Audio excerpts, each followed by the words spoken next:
Hi everyone, my name is Survani Sinha, and today I'm excited to present my research on a machine learning approach to understanding cancer genetics. A little bit about me. I'm a rising senior at South Brunswick High School in Central New Jersey. I've been a violinist for 13 years, and I'm the Science Olympiad president in my school. I'm also involved in the Biomedical Futures Club and Mathletes Club, and I have an interest in computational biology. I have done research in using machine learning for cancer genetics under an industry mentor. To begin, let's take a step back and consider the challenge. What is cancer? As a brief definition, it is uncontrolled cell growth. It's when mutations in DNA lead to abnormal gene expression and alter the cell cycle. There are many types of cancer, and even though they're all types of cancer, they're all unique and have unique biomarkers and effects on the body. Now let's consider the scale of the challenge. Cancer remains one of the top causes of death worldwide, claiming nearly 10 million lives in 2020 alone, according to the World Health Organization. This means 1 in 6 deaths around the world are due to cancer. This is a global public health issue. This map of cancer incidence around the world in 2021 shows just how widespread the disease is and highlights the need for early detection and personalized treatment. Today's diagnostic methods rely largely on molecular profiling, specifically gene expression data. But what specifically is it about genes that can help us reach earlier detection and personalized treatment? Well, gene expression refers to how active certain genes are, whether some are expressed more or less, louder or quieter. Analyzing this expression can give us diagnostic hints, and earlier diagnosis increases the chances of patient survival. However, analyzing tens of thousands of gene signals at once is difficult, especially in clinical environments where speed and cost-effectiveness are critical. Gene expression data can measure levels for up to 50,000 genes in a single sample. While this offers a wealth of information, it introduces computational and statistical challenges. Using the entire dataset isn't feasible in practice. The key challenge here is dimensionality reduction. How do we reduce the number of genes without compromising diagnostic accuracy? Can we identify a minimal cancer-specific gene panel that remains predictive across multiple datasets? That's where this research comes in. Our goal was to determine how few genes are needed to reliably classify cancer versus normal tissue, and whether this number varies by cancer type. To do this, we use machine learning, a subset of artificial intelligence that focuses on computers learning from data to make predictions and improve their own performance. There are many types, like supervised, unsupervised, self-supervised, etc. Specifically, we applied 2 classification models, random forest, a nonlinear ensemble method, and logistic regression. We tested these models across 7 cancer datasets to compare how classification performance for the type of cancer varied as we reduced the number of genes used. We selected publicly available datasets from the CUMIDA collection, each representing a different cancer type: brain, breast 1, breast 2, colorectal, leukemia, lung, and ovarian. Each dataset included both cancerous and normal samples. Before model training, we removed missing values. This ensured a clean dataset to work with.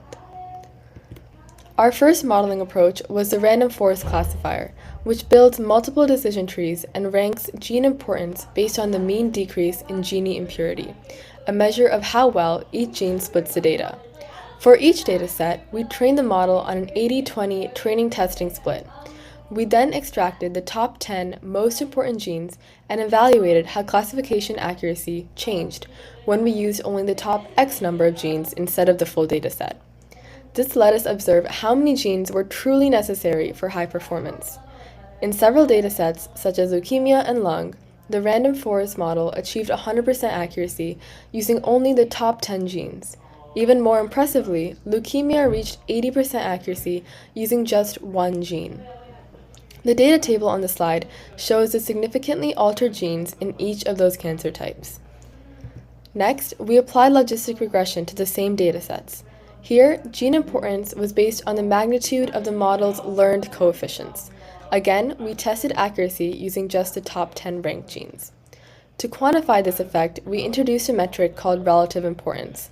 We define this as the ratio between the accuracy using the top X number of genes and the accuracy using all genes. A score close to 1 means that the smaller gene set performs nearly as well as the full set.